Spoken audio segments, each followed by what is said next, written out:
Happy Saturday, everyone. I've got crypto news to share with you. Gensler in the BTC ETFs? Yeah, he's going to delay, but what if I told you he's got one more trick up his sleeve just to screw over the market? Warren wants to screw over the market, and her crypto bill is gaining some big support. Coinbase says, look, risk versus reward, we got you. But when I share with you the reward, you're going to be like, yo, is the risk worth it? And we got a massive crypto CEO out there that just got fired. It's what happens when you don't perform. Chola, mi amigos, it's Dora. No, it's not. It's Crypto with Klaus, and it's Saturday morning, so let's hang out, learn, and have some fun. Paul starts us off and says, I'm starting to think that XLM has no utility where BTC clearly does, hence the risk profile. In Denell we trust, with a little bit of crying emoji. We talked about risk versus reward. I will have that video linked at the end. Why? The algorithm crushed it because it wasn't hot, but it was informative. The global travelers right there well with us saying, excellent points, Klaus. Looking at the risk reward from a macro perspective, I would have had the element of volatility. My mentor always reminded me that in any market, there are always rewards with risk. But do they match, right? Do they meet it? If you're in crypto, you're expecting big reward. Why? Because there's a lot of risk. You wouldn't have a lot of risk with little reward, would you? No, that makes no sense. Bitcoin sitting at 36,602. ETH still under 2,000. XRP 60.5 cents. XLM right now, utility 11.7. By the way, Sol is going down more and more and more. Kumbaya, pumps and dumps. All right. ETF action with Gensler in the SEC. He's already delayed formally on 2 of them. Now we're thinking, okay, you delayed formally on 2 of them, you're probably going to delay formally on the rest. But there's even more that's going on with this. And Gensler found a way to screw the market. I think this dude is not just playing 4D chess. He's playing 4D chess, potentially microdosing, all right? Just throwing it out there. Bloomberg analysts foresee delays across all ETFs with the U.S. SEC's deferral of 2 spot BTC ETFs. The SEC decision on both Franklin Templeton and Global X's BTFs have been delayed, according to reports. The move comes as both companies filed their initial applications later than other Bitcoin ETF issuers. The comment period on this begins after it is posted to the Federal Register, which usually takes a couple days. So likely takes us into late December for Global X's application specifically. So now we got to start thinking, okay, because of the timing of these dates, you have more ETF potential end of December. We're learning here. Crypto big dates video. Well, we're learning big dates mid-video. So keep learning. Now this is how Gary can screw some people over, okay? SEC hints at a preference for cash-based Bitcoin ETFs. Now, if something is cash-based, leveraging options will be very minimal, won't they? This approach marks a notable deviation from the norm. Typically, creations like this involve an institution providing assets like Bitcoin in exchange for ETF shares. However, the SEC's suggested method involves using cash to acquire these shares. This change could have far-reaching implications on how these financial products operate. The rationale behind this preference lies in the unique nature of Bitcoin transactions. Cash creations would allow ETF issuers to handle Bitcoin dealings directly, freeing brokers from the complexities associated with unregistered subsidiaries and third-party firms. Moreover, this method could enhance transaction privacy and reduce overall restrictions in the ecosystem. Before this rumor, only a handful of spot BTC ETFs applications had plans for cash creations. Consequently, other contenders might now have to change their strategy. Brought this up about how, you submit your papers to Gary. You're like, Gary, take a look. Gary's like, no, okay, this is wrong, this is wrong. You take it back, you fix it, you hand it to him. Gary's like, this is wrong, this is wrong, this is wrong. You do it a few times. After a while, there ain't nothing left to fix. All right?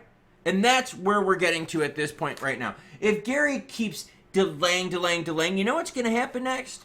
Is they're going to ask the courts to step in. And you know what the courts are going to say? You've had plenty of time for a comment period. You also have done how many revisions, changing the rules. Look at the documentation path.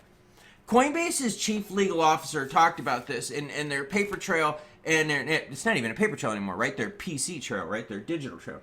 talked about it and how it's important for them to document everything and to show how they're doing it. Because if it ever does come down to the courts, it's burden of proof, right? And Coinbase basically sitting there going, look, we've tried everything, we've submitted everything, we've done this and this and this. It's not working. It's not us, it's them. And we've already seen the court step in going, yo, SEC, you have to review all these fairly. So we gotta have that kind of in the back of our heads, thinking, all right, we can play this game back and forth shuffling papers, but sooner or later, the courts are going to step in. Worldcoin drops double digits as OpenAI removes co-founder CEO Sam Altman. What a freaking weirdo this guy is. Now, I'm bringing this up because we do have some cryptos out there that are performing poorly. Some of us are thinking bad leadership, bad management. Well, bad leadership, bad management, you could get replaced.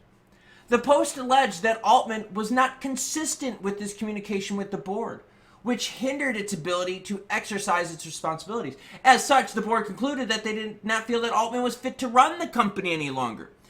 We believe leadership is necessary as we move forward. As a leader of the company's research, product, and safety functions, Mira is exceptionally qualified to step into the role as interim CEO.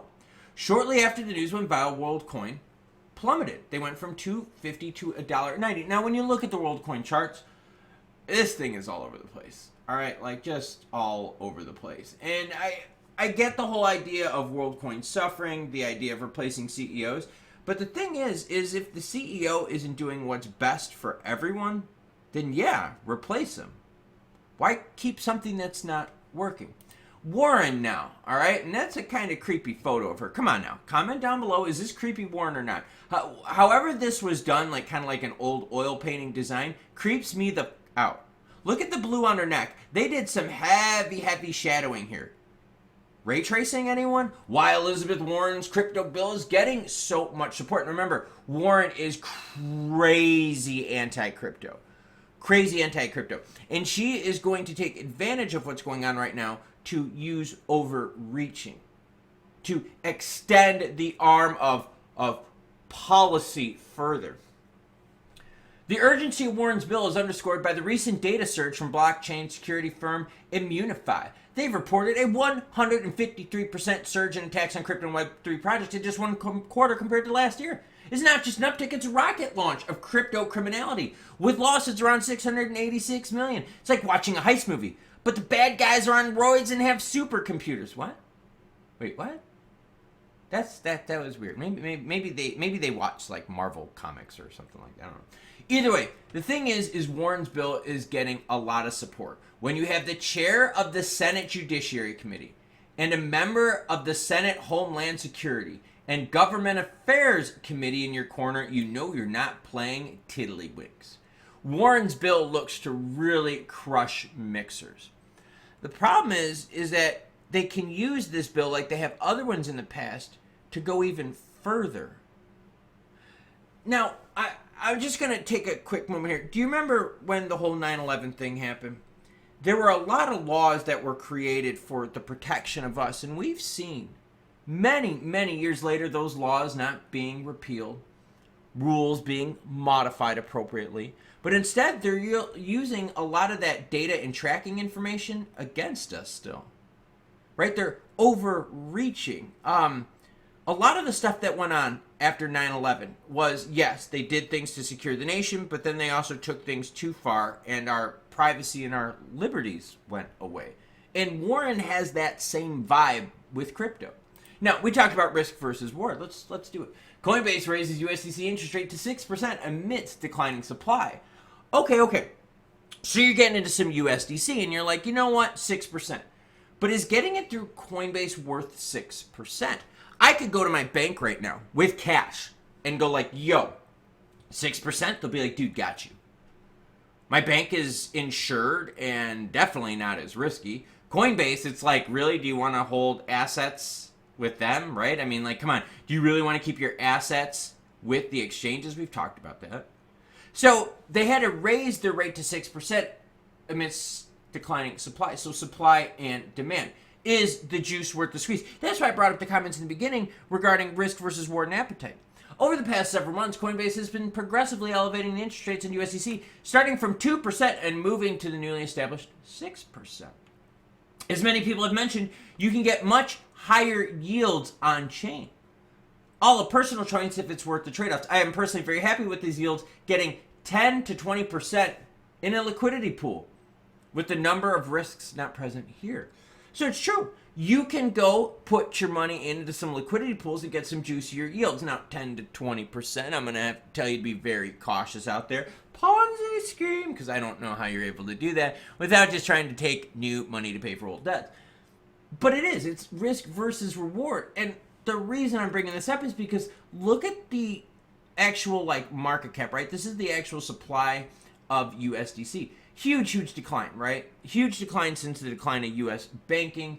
And we've seen now that, hey, if you want to garner more attention, what do you got to do? You got to raise the juice. You got to raise it to 6%.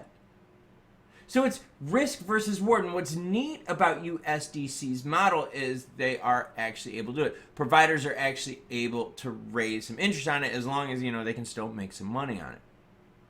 So Gensler's found a way not only to delay, but to limit crypto.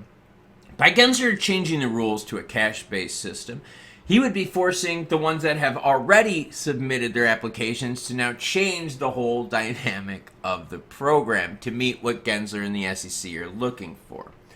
It's risk versus reward, and that's what this whole crypto market is about. The crypto market is totally globally recognized as one of the most riskiest markets out there. So you better get some juicy rewards. Otherwise, what are you doing? We see Coinbase raising it to 6%. I get it. But would you put your money with Coinbase when you know you could put it in a bank that's FDIC insured? I mean, come on now. It's just the risk versus reward has to match. And that's what this video is about right here. Check it out. It talks specifically about XLM, risk versus reward, with some very interesting metrics and tying into BTC pricing. Today for me is a recovery day because I had to do a recovery run yesterday. You cool cats, well, you're going to let me know what you're doing in the rest of the day in the comments below, and I'll catch y'all later.